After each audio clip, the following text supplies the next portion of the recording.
자들은 밤에 자고 취하는 자들은 밤에 취하되 우리는 낮에 속하였으니 정신을 차리고 믿음과 사랑에 호심경을 붙이고 구원의 소망의 투구를 쓰자. 아멘. 사랑의 주님, 죽을 수밖에 없는 죄인을 불쌍히 여기시사 빛의 자녀로 삼아주시고 오늘 이렇게 낮에 속하는 영혼이 될 수 있도록 해주시니 감사드립니다. 아멘. 이 시간 잠자던 영혼이 있으면 깨어나는 시간이 될 수 있게 하여 주시고 주님. 지친 영혼이 있다면 새 힘을 얻는 시간이 되게 하여 주시기 바랍니다. 아멘. 하나님, 날로 어두워지는 시대를 살아가고 있습니다.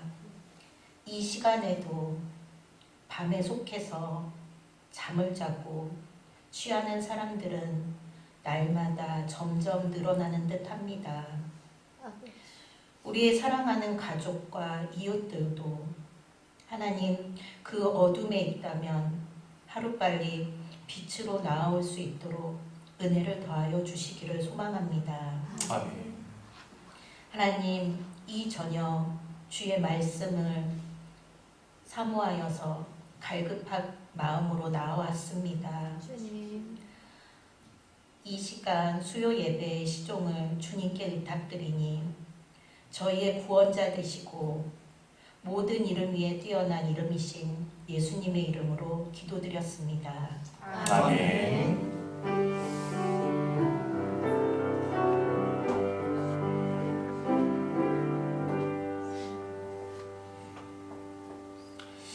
오늘 하나님께서 우리에게 주시는 말씀 창세기 6장 9절로 13절의 말씀입니다.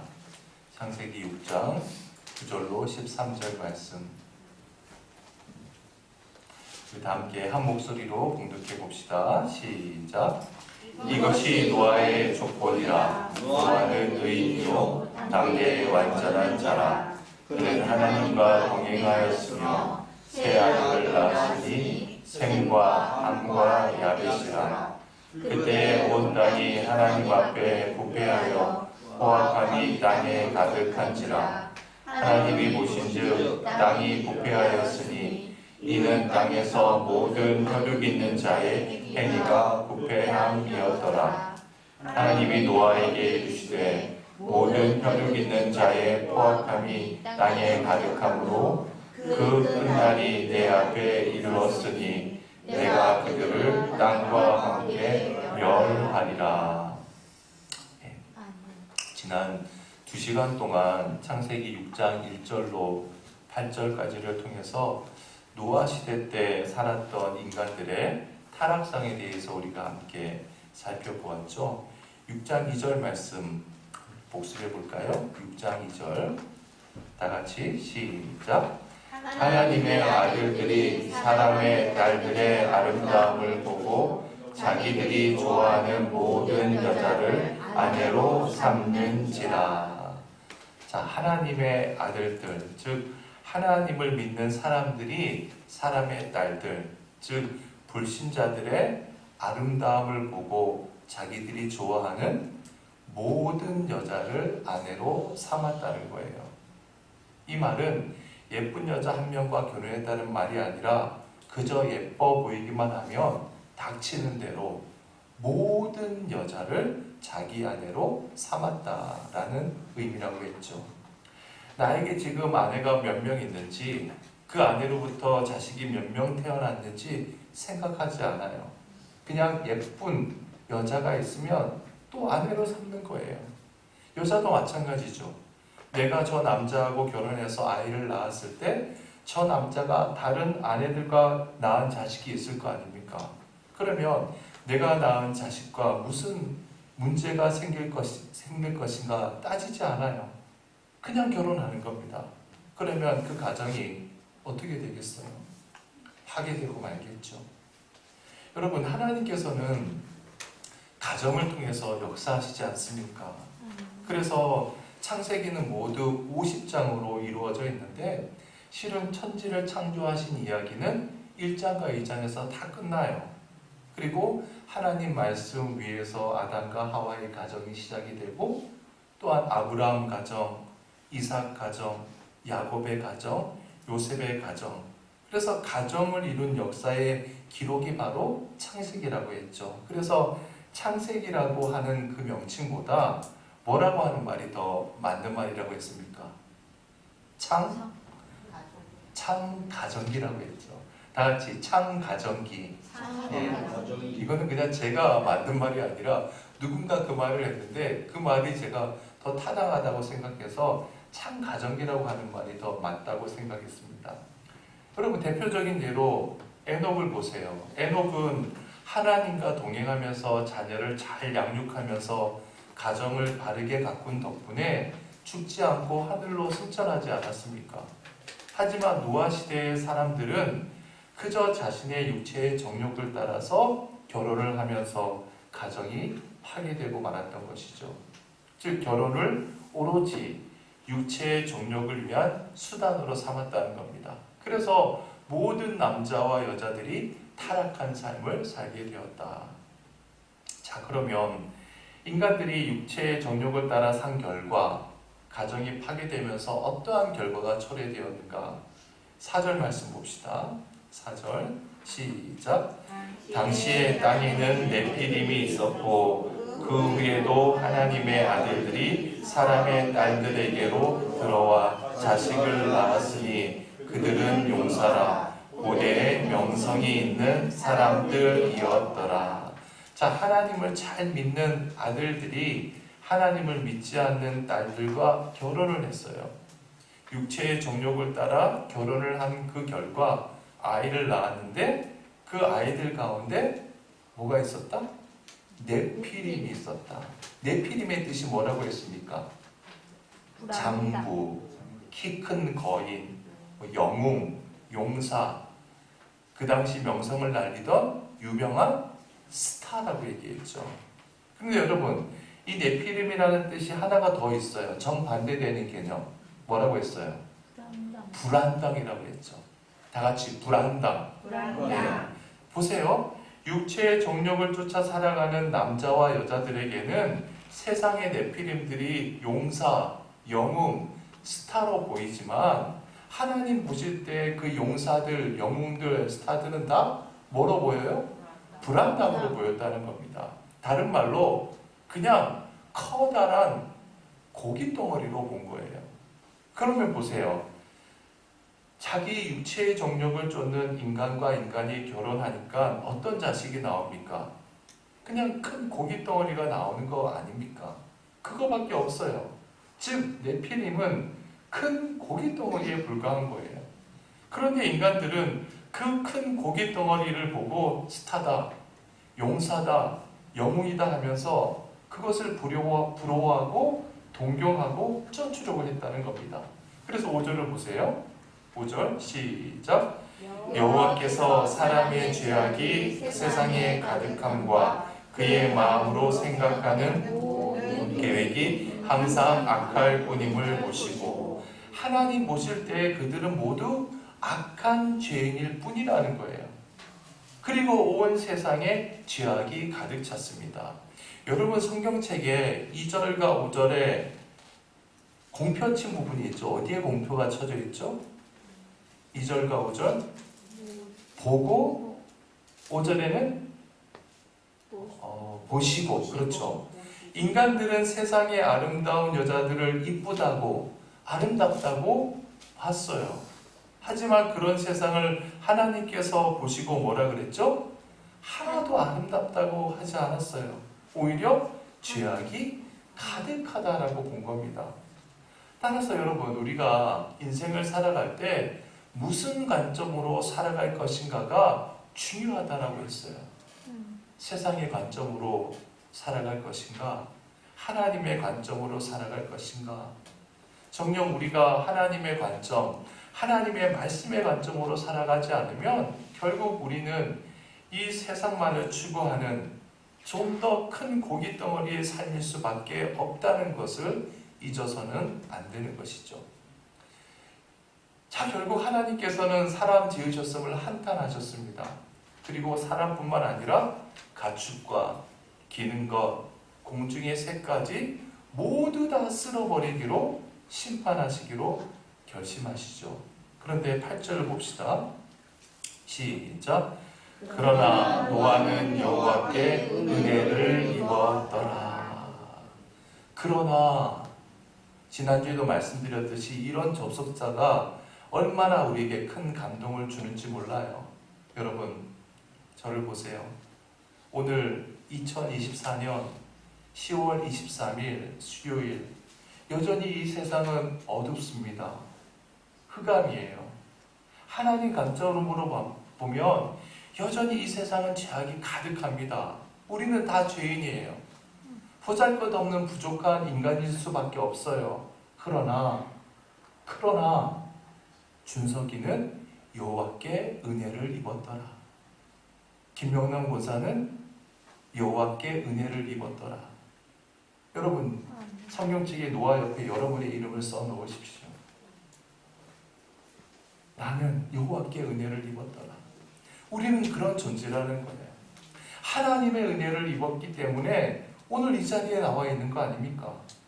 그런데 여러분, 세상 사람들은 모두 육체를 쫓아서 고기 덩어리의 삶을 살아가는데 어떻게 노아만 하나님의 은혜를 입었는지 그 단서를 우리가 찾아보았죠. 그 단서가 어디에 나와요? 창세기 5장 32절에 나오죠. 찾아서 한번 읽어봅시다. 5장 32절 시작. 노아는 500세가 된 후에 셈과 함과 야벳을 낳았더라. 자, 500세가 될 때까지 자식이 없었다는 것은 그 당시의 관점으로 보면 뭐라고 했어요? 인생의 실패자라 그랬죠. 그렇습니다. 노아는 실패를 아는 사람이었어요. 자기 한계, 자기의 부족함을 알아요. 내 뜻대로 안 된다는 거 처절하게 깨달은 사람이에요. 그래서 노아는 세상의 고기 덩어리, 네피림을 바라보지 않았어요. 오직 하나님만 바라보았어요. 그래서 당신을 바라보는 노아에게 하나님께서는 당신의 은혜로 채워주셨던 것이죠. 여러분, 우리가 이 세상을 살아갈 때 부족함이 있을 수 있습니다. 그러나 그 부족함이야말로 하나님의 은혜예요. 내게 부족한 것이 있기 때문에 내가 하나님을 바라볼 수 있고 부족함 없는 하나님의 은혜 속에 살아가게 되는 것이죠. 자, 이제 본문을 봅시다. 9절이 뭐라고 시작해요? 이것이 노아의 족보니라. 자, 여기에 족보라고 번역된 히브리 말이 톨레다라고 되어 있는데 원뜻은 역사라는 뜻이에요. 거기 한번 적어보세요. 족보가 뭐라고요? 역사. 그래서 실제로 이 이후의 내용을 보면 노아의 족보라고 보기 어렵죠. 노아의 족보라고 하면 10절 이후에 계속 사람 이름들이 나와야 되잖아요. 그런데 10절 이후에 보면 셈과 함과 야벳 이 세 사람만 언급이 되고 그의 후손은 전혀 언급이 되지 않아요. 오히려 셈과 함과 야벳은 이미 5장 마지막 절에 언급이 됐었던 이야기죠. 그래서 옛날 우리 개역 성경은 이 구절을 한자로 1사자의 자취 적자를 써서 노아의 사적은 이러하니라 이렇게 되어 있어요. 옛날 개역 한글은 읽어볼까요? 시작. 노아의 사적은 이러하니라. 이래요. 그러니까 노아의 후스가 어떻게 일어났는지 노아의 역사를 이제부터 밝혀준다. 그래서 이 부분은 지금의 개역 개정 성경보다 옛날 개역 한글 성경이 더 나은 번역이라고 할 수가 있죠. 자, 이제 노아에 대해서 하나님께서 다음과 같이 말합니다. 노아는 의인이요. 노아는 뭐라고요?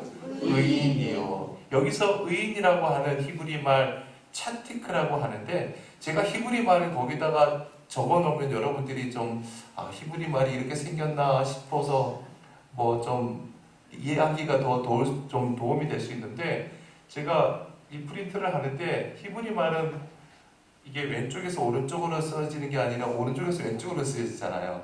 그래서 제가 그 히브리 그 성경을 이걸 대입해서 적으면은 거꾸로 나와요.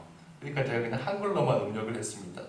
이 차티크라고 하는 말은 절대적인 의인을 의미하지 않아요. 생각을 해보세요. 절대적인 의인이라고 하면 노아는 죄인이 아니라는 말이잖아요. 하나님 없이도 살 수 있다는 뜻이죠. 그래서 여기서 차티크라고 하는 것은 적어보십시오. 상대적인 의인을 말하는 겁니다. 상대적인 의인. 온 세상 사람들이 육체를 쫓아서 세상적인 네피림만을 쫓으면서 고깃덩어리의 삶을 살아가는데 그들에 비해서 노아는 의로운 사람이었다는 거예요. 자, 두 번째, 노아는 어떤 사람이었죠? 당대의 완전한 자라.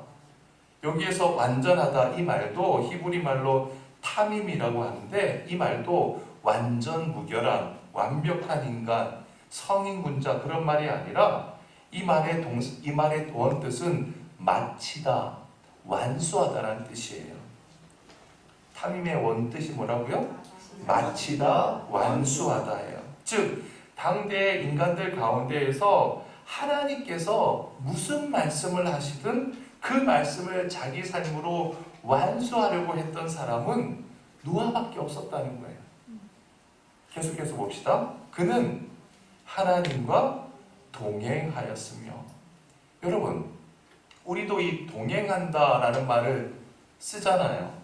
동행한다는 말이 뭡니까? 예를 들어서 두 사람이 함께 길을 걸어간다, 동행하면서 걸어간다. 그러면 서로가 서로에게 보조를 맞춰줘야죠.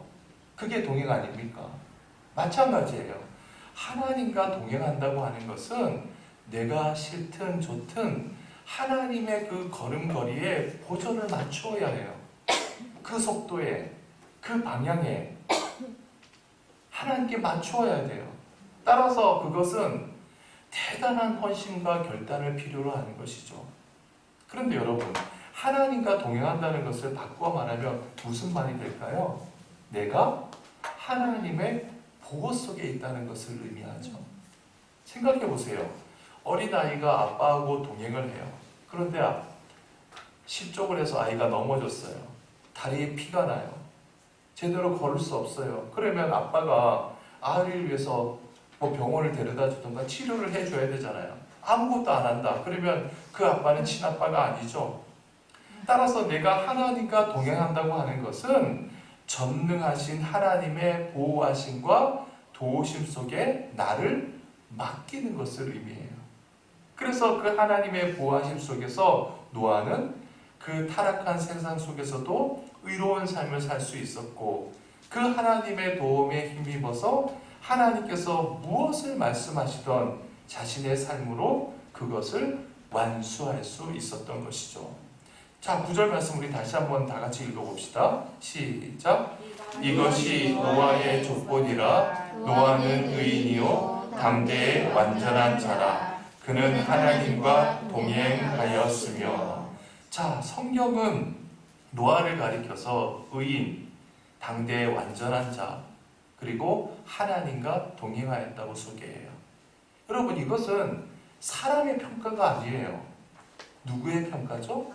하나님의 노아에 대한 평가예요. 자, 그러면 이제까지 노아의 삶을 3단계로 우리가 한번 정리해 볼 수 있죠.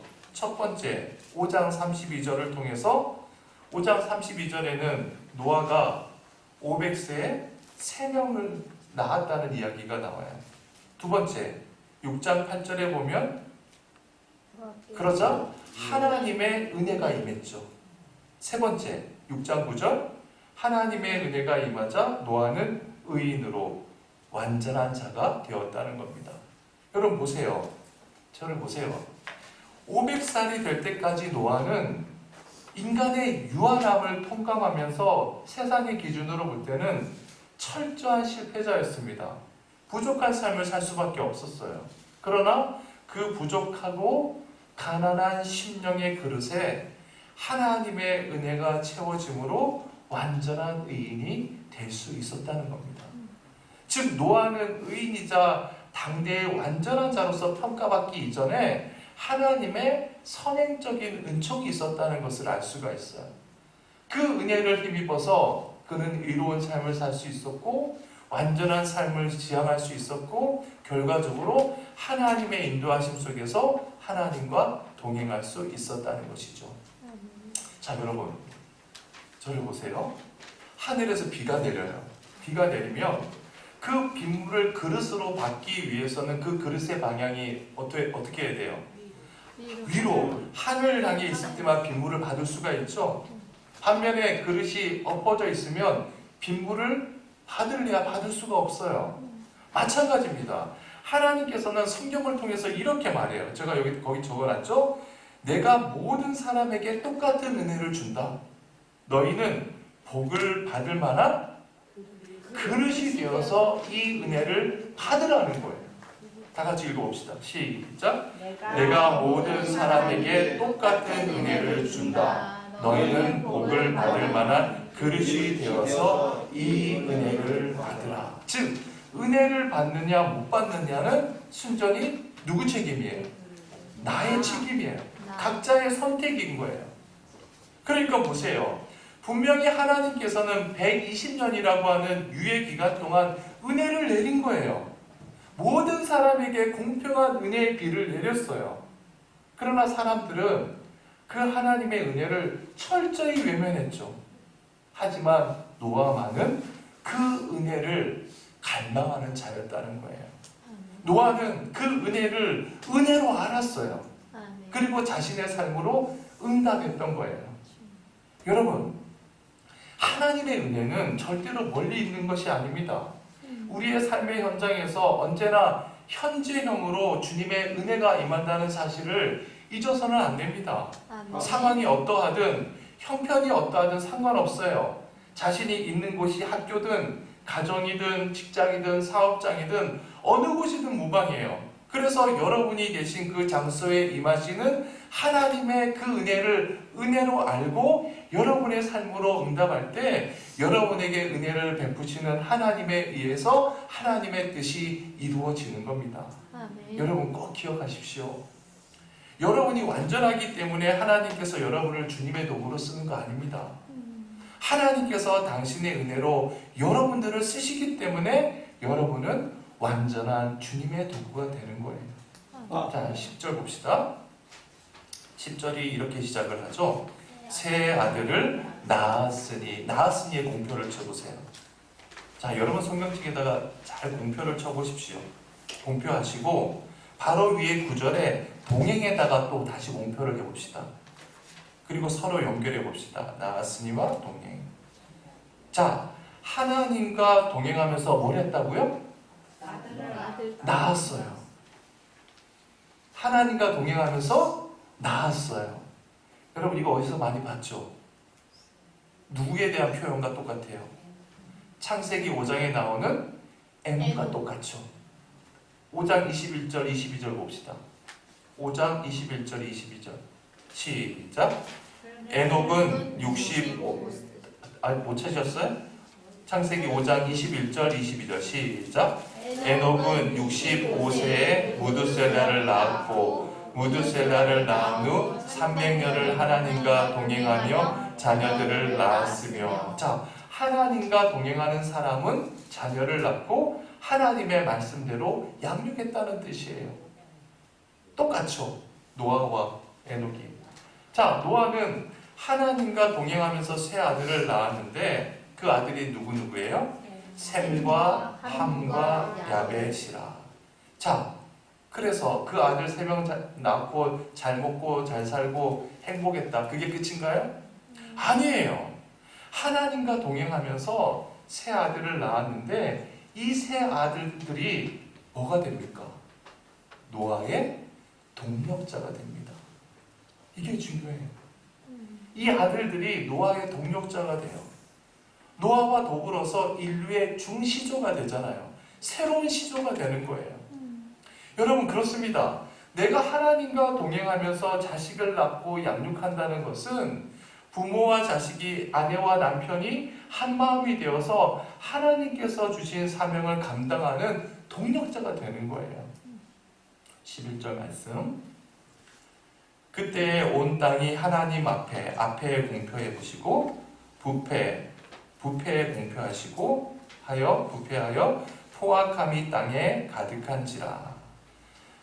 자, 인간들이 세상의 네피림을 쫓아서 고깃덩어리만을 위해 사는 그 세상이 부패하고 포악함이 가득했는데 어디 앞에서 부패했다고요? 하나님 앞에.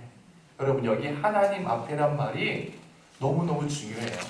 이 말을 직역하면 하나님의 면전이라는 뜻이에요. 하나님의 면전, 하나님의 눈앞이라는 뜻이에요. 여러분, 우리는 어떠한 존재인지 아세요? 우리는 다 하나님의 면전에 있는 존재예요. 우리 가정도 하나님의 면전에 있어요. 내 일터도 하나님의 면전에 있어요. 우리 교회도 하나님의 면전에 있어요. 그래서 하나님께서는 당신의 불꽃 같은 눈초리로 우리를 감찰하시는 겁니다. 12절 말씀. 하나님이 보신즉에 공표하시고 11절에 앞에와 연결하십시다. 자, 하나님께서 보고 계시니까 우리가 어디에 있던 하나님의 면전에 있는 것이죠. 그렇다면 여러분, 노아 당시의 인간들은 왜 죄악 속에서 그저 고깃덩어리의 삶을 살았을까요?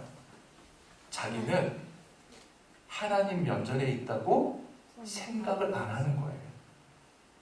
하나님께서 보신다고 전혀 의식하지 않는 것이죠. 그래서 시편 10장 4절이 시편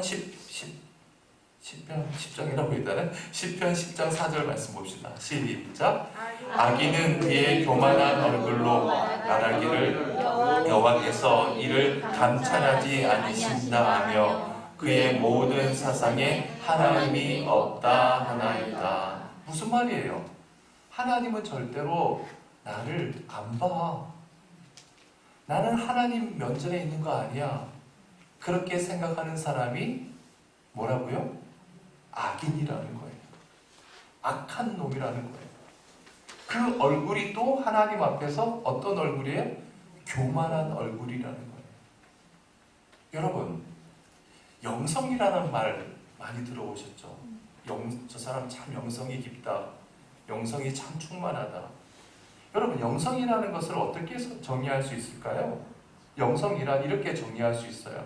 저기 빈칸을 한번 채워보세요.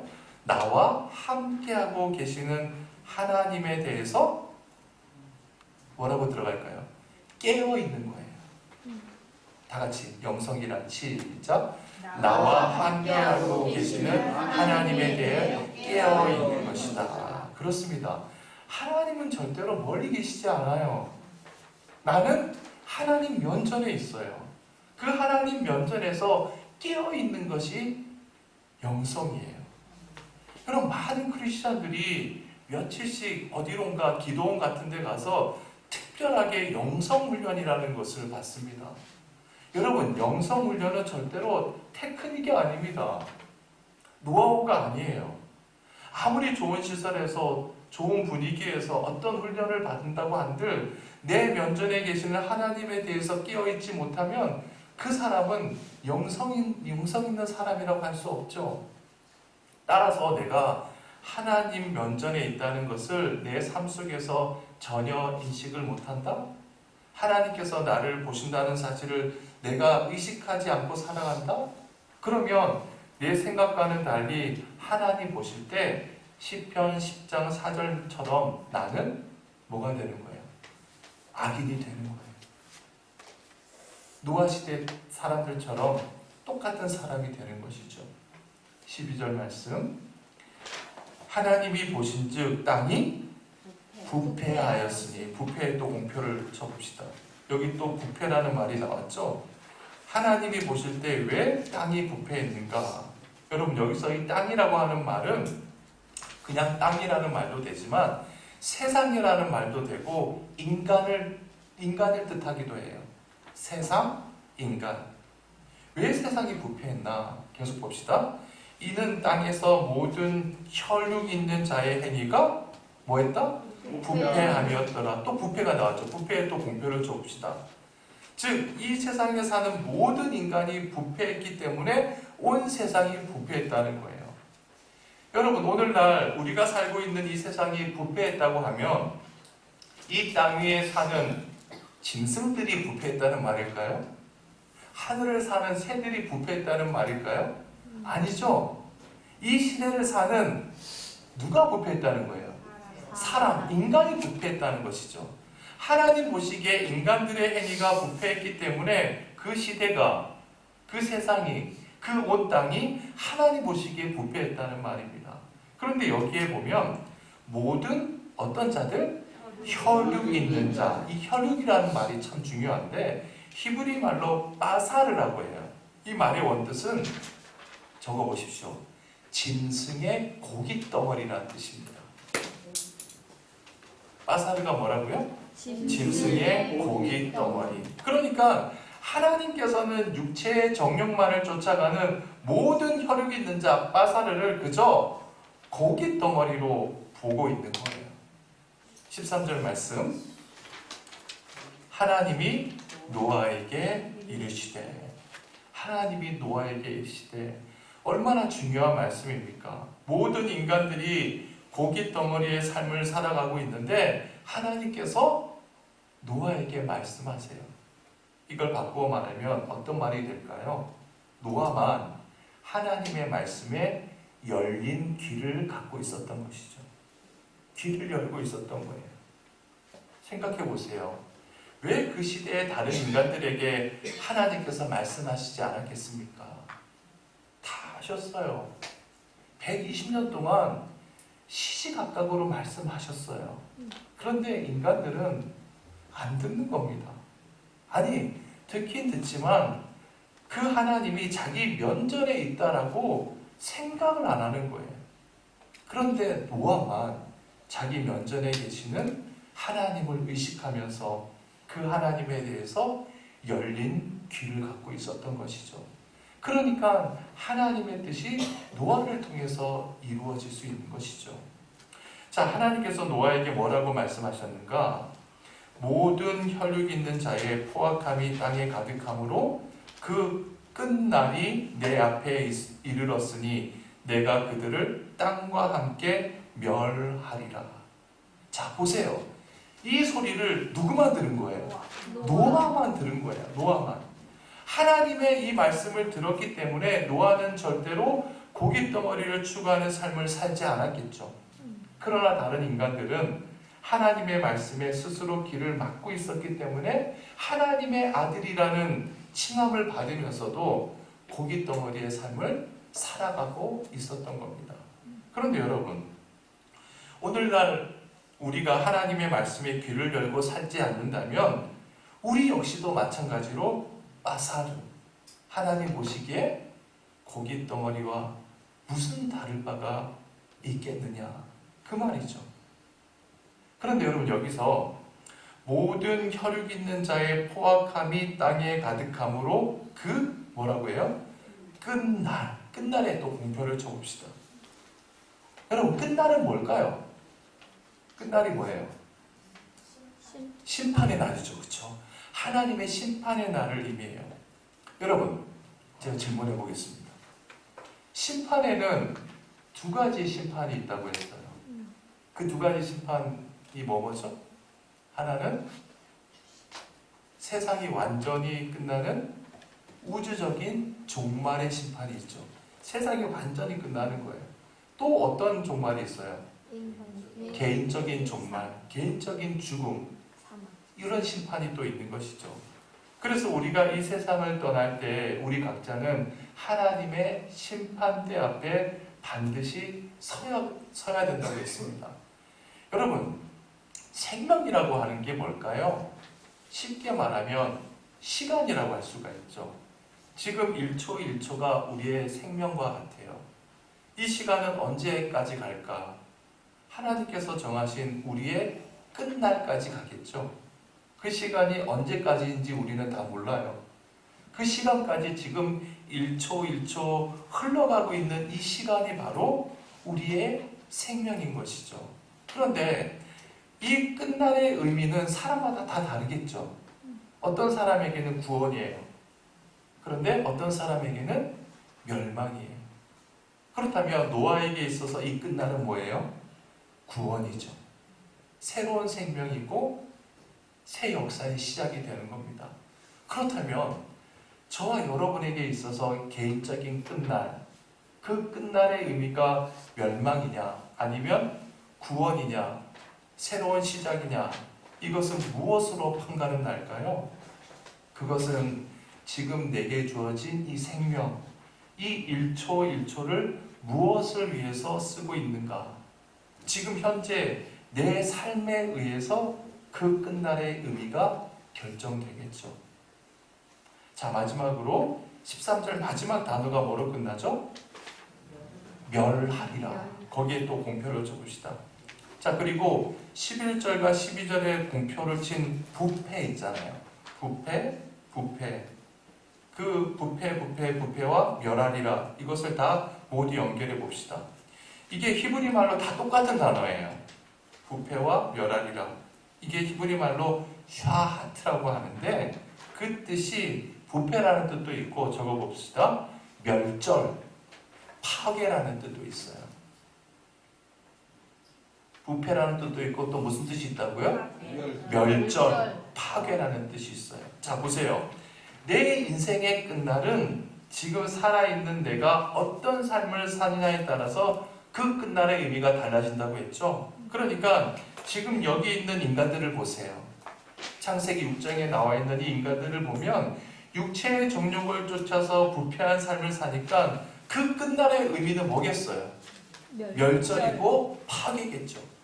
즉 내가 하나님의 말씀을 떠나서 내 육체를 쫓아 산다는 것은 결국 내 생명을 스스로 파괴하고 만다는 겁니다.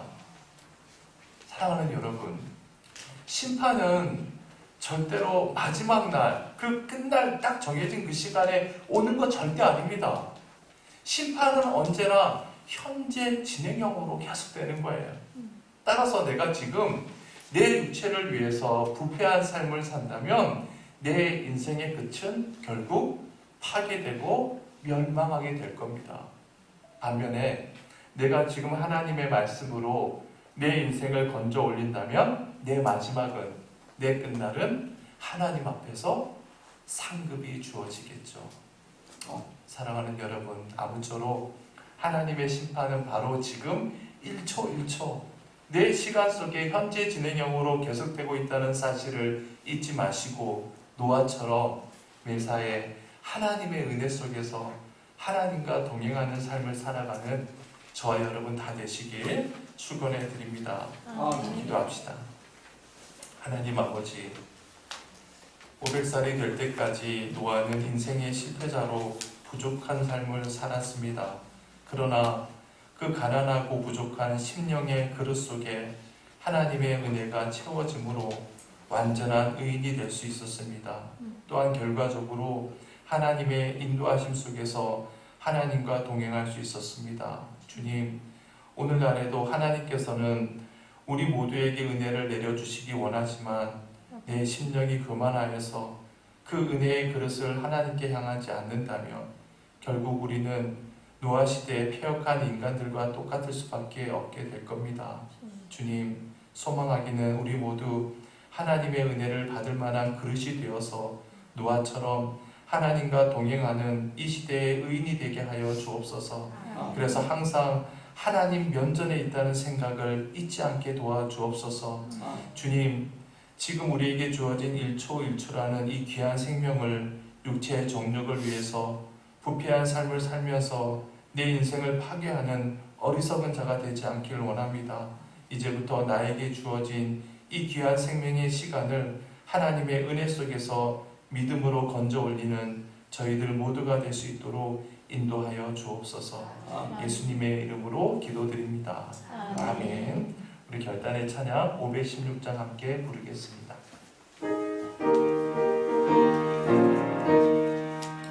옳은 길 따르라 의의 길을 세계 만민의 참된 길 이 길 따라서 살 길을 온 세계에 전하세 만 백성이 나갈 길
주시오며 나라의 임하옵시며 뜻이 하늘에서 이룬 것 같이 땅에서도 이루어지이다.